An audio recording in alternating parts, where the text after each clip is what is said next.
porque o presidente brasileiro, ele não foi à COP26, mas ele foi para a pequena cidade de Anguillara Veneta para receber uma homenagem à cidade em que os antepassados do presidente nasceram, enfim, das origens dele, e ele foi para lá, né?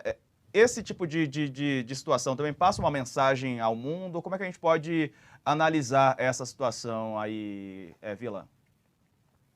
Olha, deixa eu só explicar quem nos acompanha. O primeiro-ministro da Itália é o Mário Draghi. Sujeito importantíssimo, importantíssimo. É só um beócio como o Bolsonaro que não sabe quem é o primeiro-ministro da Itália. Algo importante na Europa, a gente sabe a importância dele, né? Ele é o primeiro-ministro. Então, você deveria ir ao cemitério de Pistoia, qualquer pessoa de bom senso sabe isso, acompanhado do primeiro-ministro da Itália. Porque naquele momento, quando a FEB foi para lá, a Força Expedicionária Brasileira, o Brasil declarou guerra em 42, depois de uma série de incidentes de afundamento de navios mercantes brasileiros, né? É importantíssimo, o Brasil cedeu áreas aqui do território, Natal e Fortaleza, para os Estados Unidos, no momento que a luta no norte da África era importante. Era na época ainda que estava se disputando o norte da África entre os exércitos aliados e o exército nazista nazi-fascista, que estava lá os italianos, mas quem comandava era o exército nazista, na época era o general, depois marechal de campo, Rommel tal. Então era importante as bases brasileiras. O Brasil declara guerra, depois o Brasil envia tropas. Vocês não imaginam a importância que foi a mobilização entre 1942 e 1944 aqui no Brasil para formar a FEB, os heróis da Itália, né? Que aí foram para lá. O general Mascarenhas de Moraes, é que esse país não tem memória, né?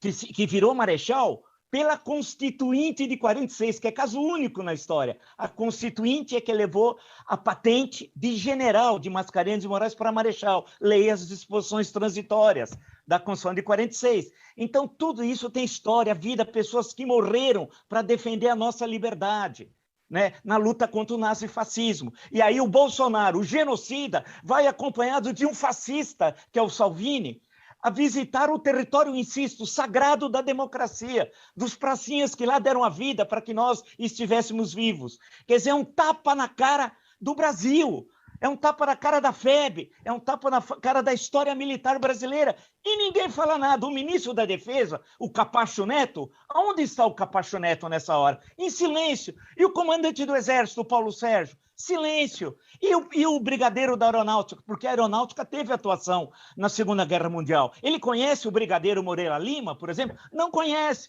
Todo mundo em silêncio. Então, me desculpe o desabafo, mas é inacreditável. Que país é esse? Eu acho que eu estou no 1984, no Admirável Mundo Novo, ou no Fahrenheit 451, nos clássicos da literatura distópica. É inaceitável. Agora, o episódio da reunião da COP26, você tem 130 chefes de Estado, 130. O Brasil não está lá.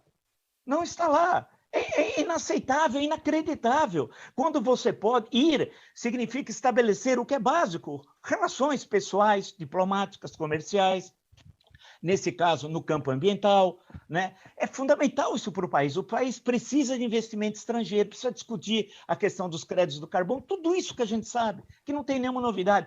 Lembre-se, Diego, o Brasil, em 1992, vamos à memória, que nós somos um país desmemoriado, em 92, em pleno processo de impeachment, calhou de ser, de impeachment do então presidente Fernando Collor, aqui no Rio de Janeiro, foi realizado a Rio 92. Foi até então a maior reunião de chefes de Estado da história, até aquele momento, 1992. O Itamaraty é tão eficiente que tudo funcionou às mil maravilhas, tudo funcionou bem. E as reuniões foram presididas por Fernando Collor, que à época estava sofrendo o processo de impeachment. Deu tudo certo, as reuniões se realizou tal, e a partir dali se construiu uma luta mundial pela defesa do meio ambiente. Nasceu aonde? No Brasil, no Rio de Janeiro. E a partir de então o Brasil teve participação nessa discussão mundial. Agora é inaceitável o que está ocorrendo, porque isso não é prejuízo ao Bolsonaro. Essa caterva, a caterva bolsonarista, vai para a cloaca da história. Como diria Cícero, se eu falar em Cícero para o Bolsonaro, ele achar que é o meu armador. Não, Cícero, aquele da Roma republicana, né? É a cloaca. O Bolsonaro é a cloaca, os bolsonaristas é a cloaca. Isso vai sumir, mas o Brasil vai ficar.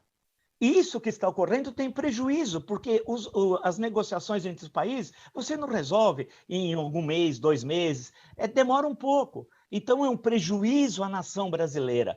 Agora, é inaceitável, insisto, porque eu conheço muito bem a história do Exército Brasileiro e pesquisei no arquivo lá no Rio de Janeiro, do então Ministério da Guerra, né? Lá no Palácio Duque de Caxias, conheço aquilo, saber a posição que tem hoje os oficiais do Exército Brasileiro. Parece o Exército de Brancaleone, já que estamos na Itália, né? Vamos lembrar a grande comédia italiana. É inaceitável. E tanto na visita do Bolsonaro à Itália, essa visita pequena, essa cidadezinha tem 4.000 habitantes, perto de Padova ali e tal, é governado pela extrema-direita, fascista, né?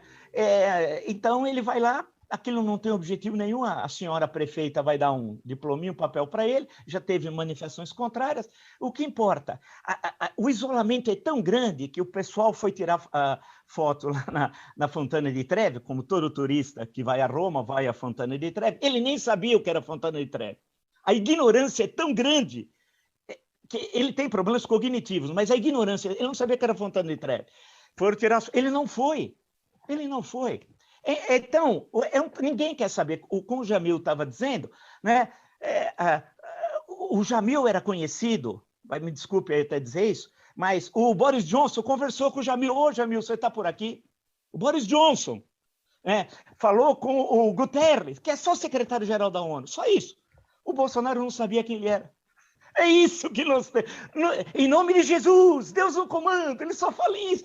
É um momento tão triste da história que eu falo assim, mas que é isso? O que aconteceu conosco, né? Mas é isso. Então, a visita à Itália, patética, a reunião do G20, patética, a COP26, o Brasil vai perder uma grande oportunidade e a vida segue. Fazer o quê, né? Nós temos um beócio e uma população que também não faz nada. Uma elite política fracassada, que nós não temos mais homens públicos, temos políticos, que é diferente, né? Uma elite política fracassada, e o país vai afundando, Diego. Infelizmente, é a triste realidade.